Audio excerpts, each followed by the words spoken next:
बिस्मिल्लाहिर्रहमानिर्रहीम। शुरू अल्लाह के नाम से जो बड़ा मेहरबान नहायत रहम वाला है। अस्सलामु अलैकुम वरहमतुल्लाहि वबरकातुहू। Students, I hope everyone had a safe and happy. Students, जैसा कि आपको पता है कि हम मैथ का चैप्टर नंबर 2 कर रहे हैं और उसकी एक्सरसाइज 2.1 कर रहे हैं, ठीक है।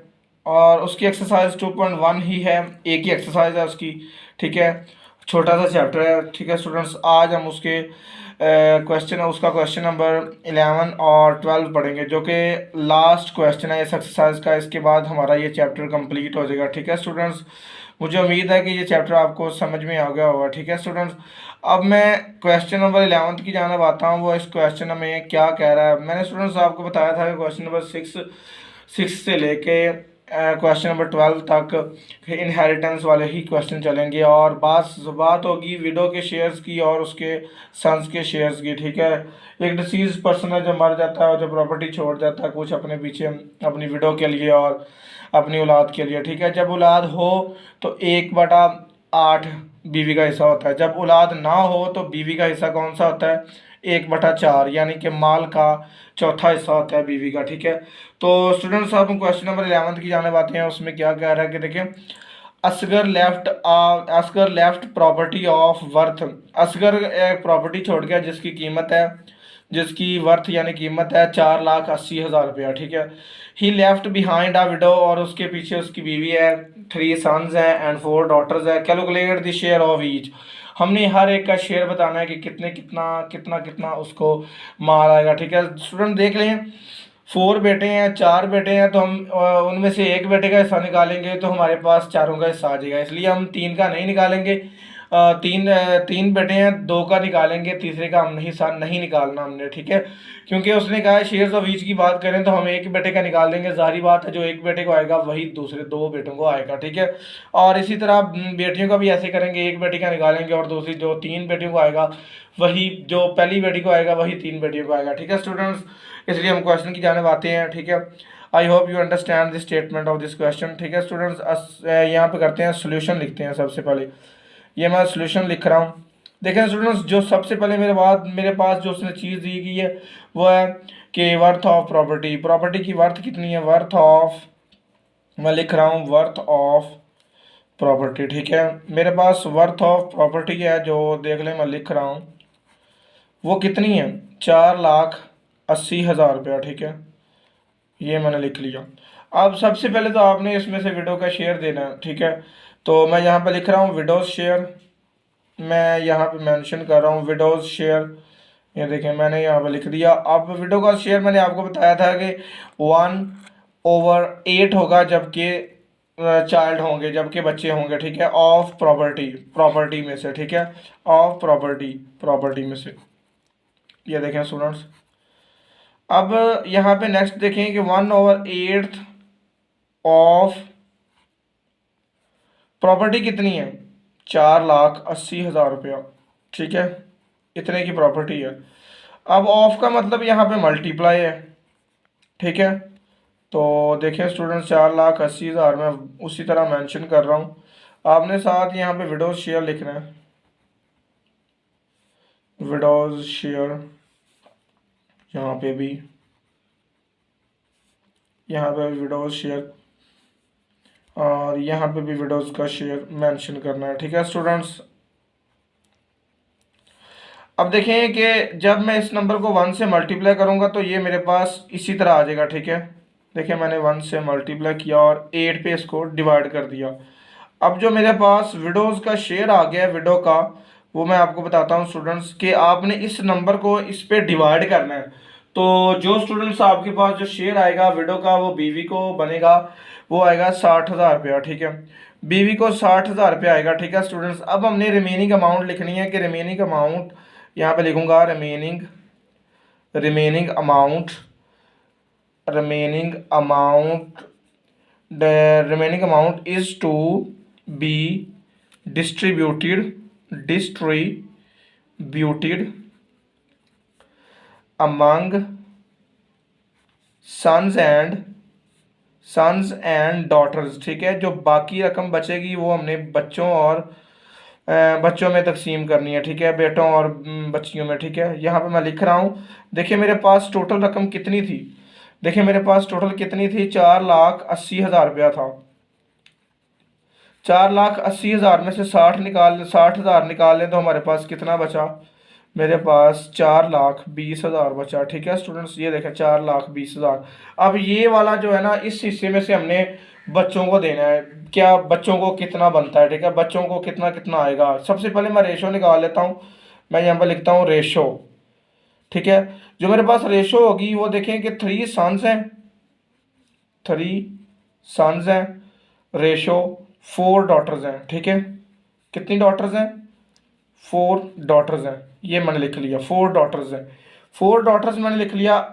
अब देखें रेशो लिखते हैं, 3 सन्स हैं, एक बेटे को 2 हिस्से आएंगे, दूसरे बेटे को भी 2 हिस्से आएंगे, तीसरे बेटे को भी 2 हिस्से आएंगे। रेशो 4 बेटियां हैं, पहली बेटी को 1 हिस्सा, दूसरी को भी 1 हिस्सा, तीसरी को भी 1 हिस्सा, चौथी को भी 1 हिस्सा, ठीक है। हमने हम यहाँ पे लिखना है sum of ratio, sum of ratio, ठीक है। यहाँ पे हम सम ऑफ रेशो निकाल लेंगे, कितना बनेगा, 2+2+2+1+1+1+1, ठीक है। इनको कैलकुलेट कर लें तो स्टूडेंट्स आपके पास 10 आएगा, ठीक है।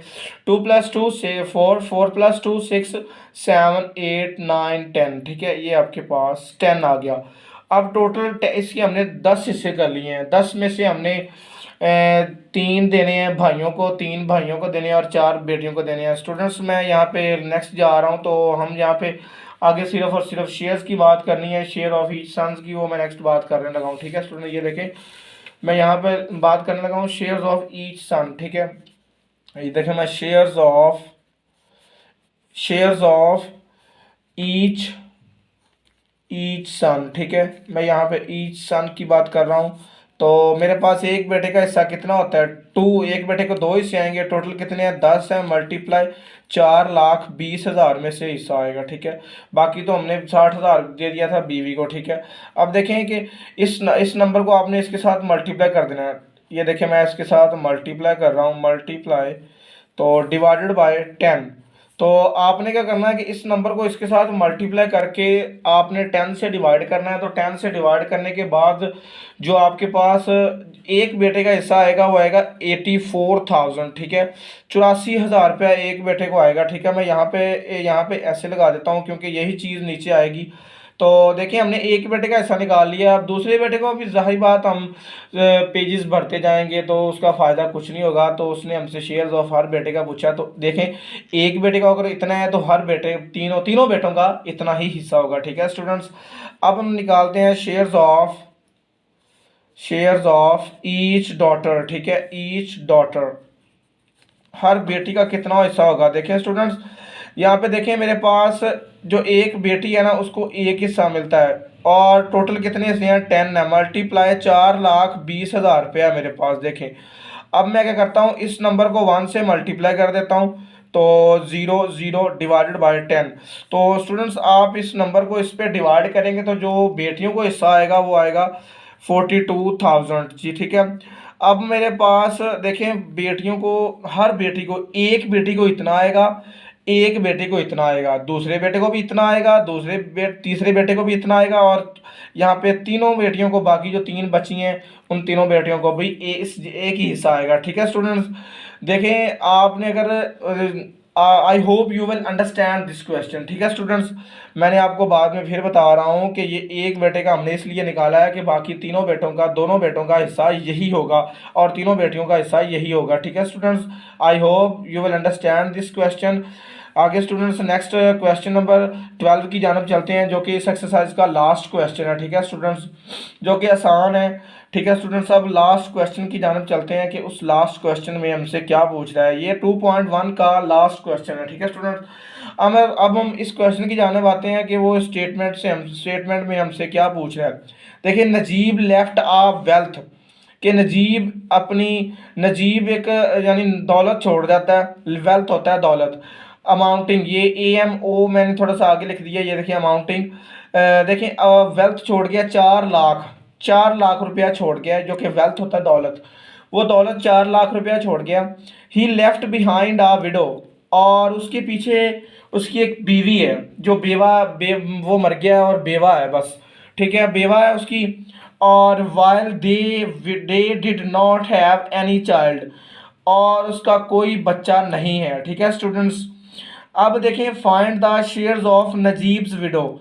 नजीब की जो बीवी है उसका हमने शेयर निकालना है कि उसको 4 लाख में से कितने पैसे नजीब की बीवी को मिलेंगे। स्टूडेंट्स देखें, अब हम क्वेश्चन करते हैं। यहाँ पे मैं सबसे पहले लिखता हूँ सोल्यूशन। ये देखें, मैं यहाँ पे सोल्यूशन मेंशन कर रहा हूँ। तो मेरे पास जो देखें, सबसे पहले आपने लिखना है कि वेल्थ लेफ्ट बाय नजीब, ठीक है। यहाँ पे मैं लिख रहा हूँ वेल्थ लेफ्ट, सॉरी यहाँ पे लेफ्ट बाय नजीब, ठीक है, जो नजीब ने छोड़ा है, ठीक है। नजीब की जो वेल्थ छोड़ी गई है 4 लाख है। देखें, 4 लाख रुपया नजीब ने छोड़ा है। अब मैं क्या करता हूं कि अब सादा बात है कि अब आपने देखने लिए भी लिख देना है कि as there is no child, ठीक है, as there is no child, ठीक है, as there is no child, ठीक है। मैं यहाँ पे लिख रहा हूँ as there is no child. तो आपको पता है कि उसका कोई बच्चा नहीं है, तो बच्चा जब नहीं होता तो बीवी का कौन सा हिस्सा होता है। मैंने आपको पिछली वीडियोस में काफ़ी दफ़ा बता चुका हूँ कि जब बच्चा नहीं होता तो बीवी का हिस्सा जो होता है वो 1/4 होता है, और जब बच्चे होते हैं तो बीवी का हिस्सा होता है 1/8, ठीक है स्टूडेंट्स। अब हम विडो शेयर निकाल लेते हैं। नजीब की विडो का शेयर फाइंड करना, उसने कहा था find the shares of Najib's widow. यहाँ मैं करता हूँ नजीब्स विडो शेयर निकाल लेता हूँ। विडो, यहाँ पे मैं लिखता हूँ नजीब्स विडो, विडो शेयर्स, ठीक है, शेयर लिखता हूँ। तो नजीब की विडो का शेयर कितना होगा, 1/4 ऑफ प्रॉपर्टी ऑफ वेल्थ लिखेंगे, सॉरी स्टूडेंट्स, वेल्थ लिखेंगे। यहाँ पे हमारे पास वेल्थ है, तो नजीब की वेल्थ कितनी थी, 1/4 ऑफ 1/4 वेल्थ कितनी है, वेल्थ क्या है, 4 लाख है। तो ये देखिए मैंने 4 लाख मेंशन कर रहा हूँ। तो 4 लाख मेंशन करना, आगे देखें 1/4 ऑफ का मतलब यहाँ पे मल्टीप्लाई, 4 लाख मैं वैसे लिख रहा हूँ। देखें स्टूडेंट्स, अब मैं इस 4 लाख को 1 से मल्टीप्लाई कर देता हूँ। ये देखिए मैंने 1 से मल्टीप्लाई करके 4 पे डिवाइड करना है। तो मैं इसको इस नंबर को 4 पे डिवाइड करूंगा, तो देखें स्टूडेंट सिंपल है कि 4 1 ज़ा 4, 4 1 ज़ा 4, और मेरे पास जो नजीब की वाइफ का हिस्सा आएगा विडो का वो 1 लाख आएगा। मैं यहाँ पे मेंशन कर देता हूँ नजीब्स विडो शेयर, ठीक है, विडोज शेयर। तो जो नजीब की बीवी को हिस्सा आएगा, देखिए उस 4 लाख में से 1 लाख नजीब की बीवी को मिलेगा, ठीक है students. I hope you will understand the question and students, अब हमारा ये चैप्टर कंप्लीट हो गया स्टूडेंट्स। मुझे उम्मीद है कि ये सबको चैप्टर समझ आ गया होगा, ठीक है स्टूडेंट्स। अस्सलाम वालेकुम स्टूडेंट्स।